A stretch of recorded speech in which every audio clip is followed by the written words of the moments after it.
Hi there, ये MGT 510 total quality management की short lecture series का लेक्चर नंबर 8 है। इस लेसन के अंदर आपको मेन पॉइंट्स करवाए जाएंगे और ये स्लाइड्स भी आपसे शेयर की जाएंगी। तो इसमें सबसे पहले ये कि प्लीज़ नाउ डिफाइन क्वालिटी। अब आपने खुद डिफाइन करना है क्वालिटी, क्योंकि इतने लेसन्स देखने के बाद आपको डिफाइन करना आ जाना चाहिए। लेकिन अगर आप अभी तक नहीं डिफाइन कर सकते तो दोबारा देखिए या फिर स्लाइड्स को ज़रूर रीड कीजिएगा। So my definition of quality. अब आपके सामने यहाँ पर दो फार्मूले हैं, Q is equals to total get divided by total give और Q is equals to level of sustainable and emotional benefit. So जो डेफिनेशन है Q is equals to total get divided by total gift, इसके मुताबिक quality जो है वो उसको major किया जा सकता है कंसिडर करते हुए जो रेशियो है total benefit receive to the total resources या फिर एफर्ट जो इन्वेस्ट हुए। और ये एम्फेसाइज करता है आइडिया के ऊपर कि क्वालिटी जो है वो सिर्फ टेंजिबल आउटकम्स या आउटपुट के बारे में नहीं है, बल्कि उसमें इंक्लूड है टेंजिबल, इनटेंजिबल और इमोशनल एस्पेक्ट्स भी एक्सपीरियंस के। और ये फार्मूला इम्प्लाई करता है कि जो क्वालिटी है प्रोडक्ट, सर्विस या फिर एक्सपीरियंस की, उसको डिटरमाइन किया जाता है ओवरऑल वैल्यू और बेनिफिट्स से derive compare to the resources, time और एफर्ट इन्वेस्टेड। और ये सजेस्ट करता है कि जितना हायर होगा रेशियो जो है बेनिफिट रिसीव का इन्वेस्टमेंट मेड के मुकाबले में, उतनी ही ज़्यादा हायर होगी परसीव क्वालिटी।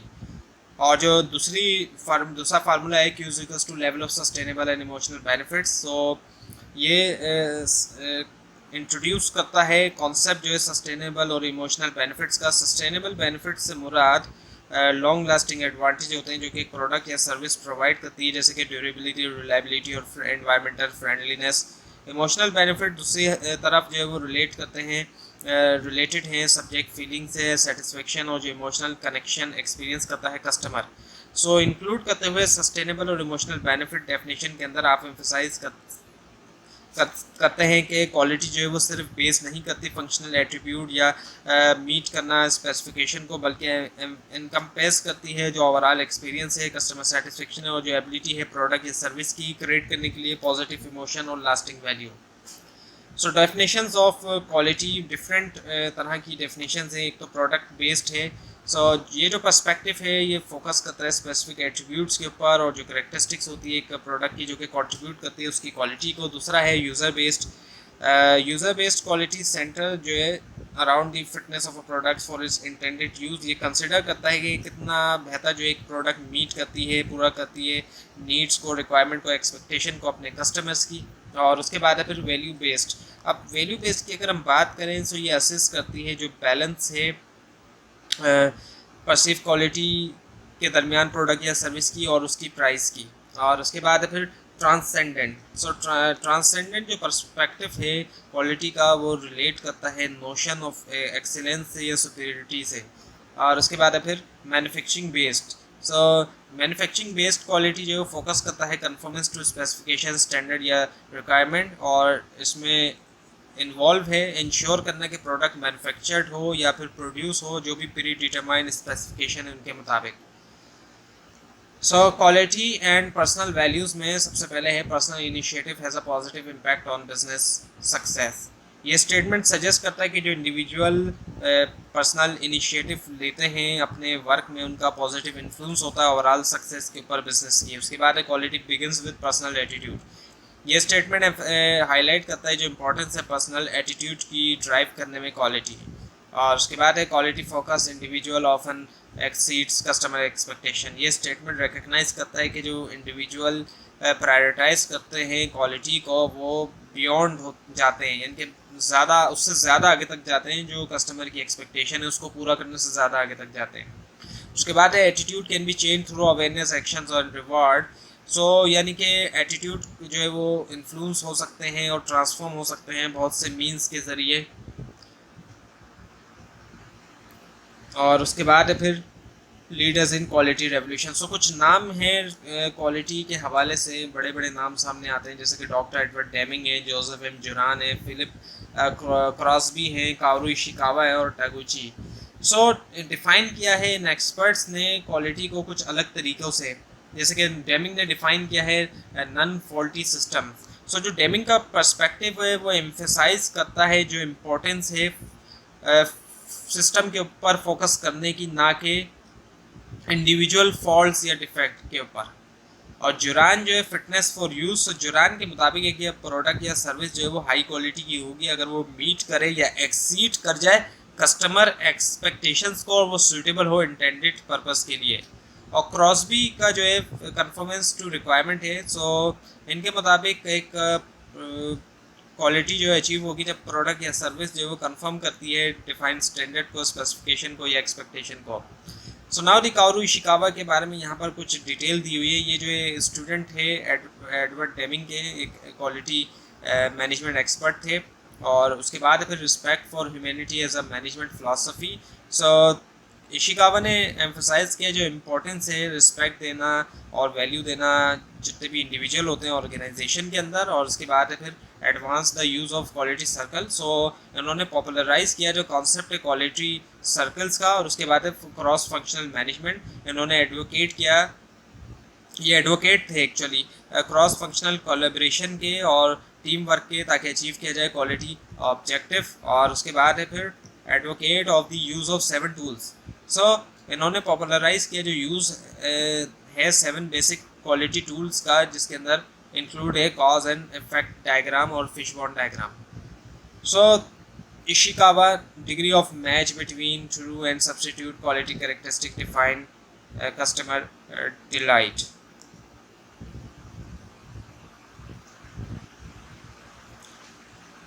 सो क्वालिटी कैरेक्टरिस्टिक्स, सो इससे मुराद क्या है कि extend to which quality actual quality attributes या फिर कैरेक्टरिस्टिक्स जो है एक प्रोडक्ट की या सर्विस की अलाइन होती है इंटेंडेड या डिज़ायर्ड वन के साथ। और ट्रू क्वालिटी कैरेक्टरिस्टिक्स जो है वो आइडियल या फिर एक्सपेक्टेड एट्रीब्यूट होते हैं, जबकि सब्स्टिट्यूट क्वालिटी कैरेक्टरिस्टिक्स जो है वो फीचर्स या एस्पेक्ट्स होते हैं जो कि सर्व हो सकते हैं एज अ अल्टरनेटिव्स।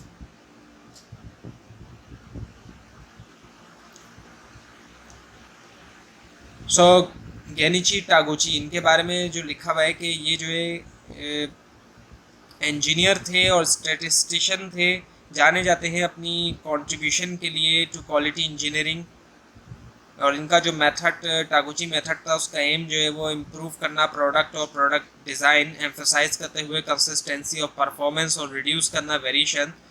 और क्वालिटी लॉस फंक्शन जो है वो की कॉन्सेप्ट है टागुची मेथड में।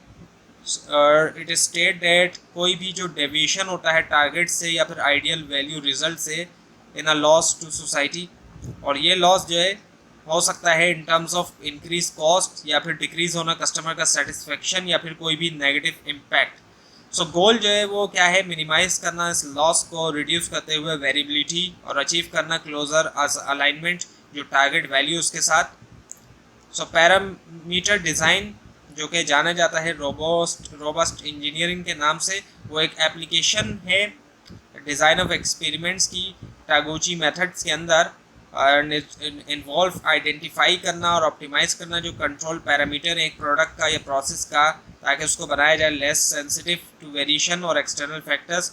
और ऑब्जेक्टिव है क्रिएट करना डिज़ाइन को जो कि रोबस्ट हो और परफॉर्म करे कंसिस्टेंटली इवन के प्रेजेंस के अंदर अनअवॉइडेबल सोर्सेस की वेरिएशन की या फिर नॉइज़ की। So defining quality Taguchi stresses on engineering approach to quality। so engineering approach to quality की अगर हम बात करें, so टागुची ने जो है वो एडवोकेटेड थे ये एक सिस्टमेटिक और scientific approach to quality management के। और ये बिलीव था इनका कि क्वालिटी जो है वो उसको एड्रेस करना चाहिए डिज़ाइन फेज़ के दरमियान, ना कि रिलाई किया जाए सिर्फ जो है इंस्पेक्शन के ऊपर और करेक्शन के ऊपर उसकी प्रोडक्शन के बाद। और उसके बाद है produce with minimum variation to target goals. So इन्होंने एम्फसाइज किया जो इम्पोर्टेंस है वेरिएशन को रिड्यूस करने की प्रोडक्ट के अंदर या फिर प्रोसेस कैरेक्टरिस्टिक्स मिनिमाइज करते हुए वेरिएशन। गोल क्या था कि bring the output as close as possible, output को क्लोज करना डिज़ायर्ड टारगेट वैल्यूज से कंसिस्टेंटली। और इस अप्रोच का एम था इम्प्रूव करना ओवरऑल क्वालिटी और जो कस्टमर सेटिस्फेक्शन है। और उसके बाद फिर focus on design for Q. So इन्होंने एम्फसाइज किया क्वालिटी जो है वो कंसिडर की जाए और डिज़ाइन हो प्रोडक्ट और सर्विस में प्रोडक्ट्स में और process from the beginning. So design for Q involve के अंदर इन्वॉल्व है आइडेंटिफाई करना critical parameter, is optimizing design, select करना अप्रोप्राइट मैन्युफैक्चरिंग प्रोसेसेस अचीव करने के लिए desired quality level.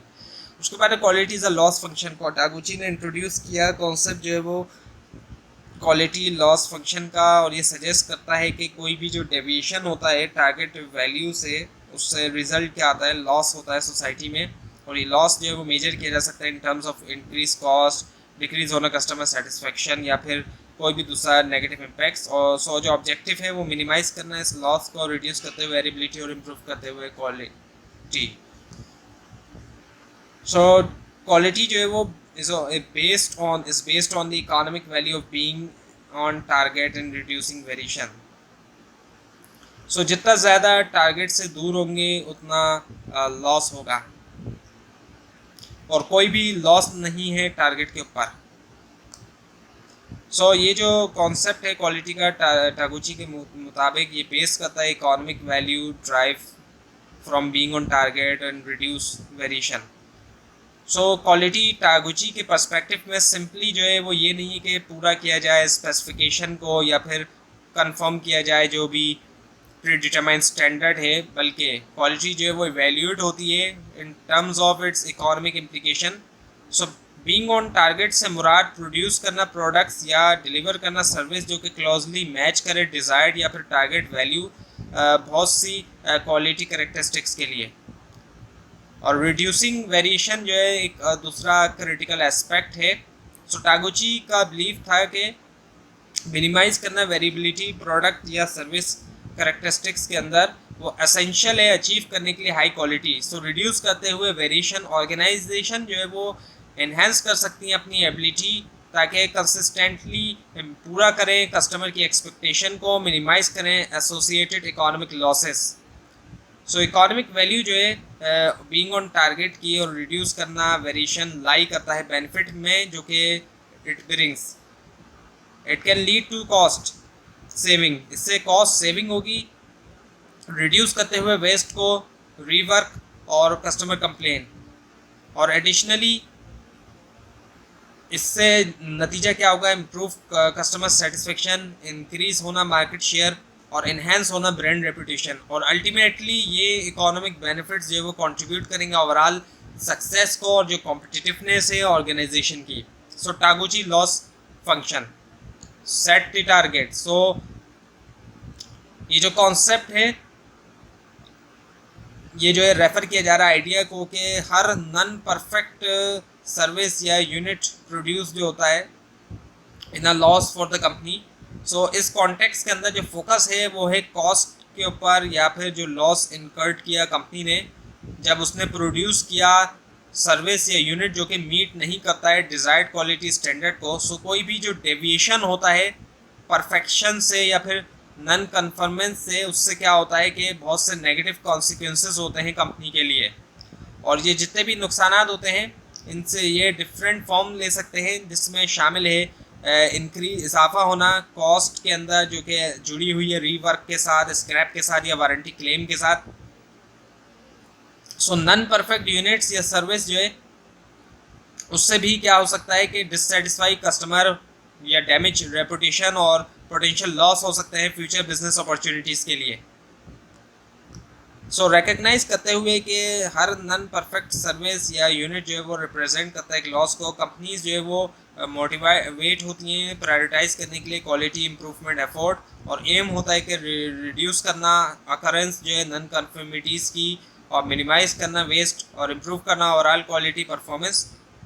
So this perspective, ये जो पर्सपेक्टिव है इनकरेज करता है ऑर्गेनाइजेशन को कि अडॉप्ट करें मेजर्स ताकि प्रिवेंट करें डिफेक्ट, इम्प्रूव करें प्रोसेस, इन्हेंस करें क्वालिटी कंट्रोल मैकेनिज्म, और अल्टीमेट गोल होता है कि मिनिमाइज करना लॉसेस जो कि एसोसिएट है जुड़े हुए हैं नॉन परफेक्ट सर्विसेज के साथ या यूनिट्स के साथ, और मैक्सिमाइज करना कंपनी की प्रॉफिटेबिलिटी और कस्टमर सेटिस्फेक्शन।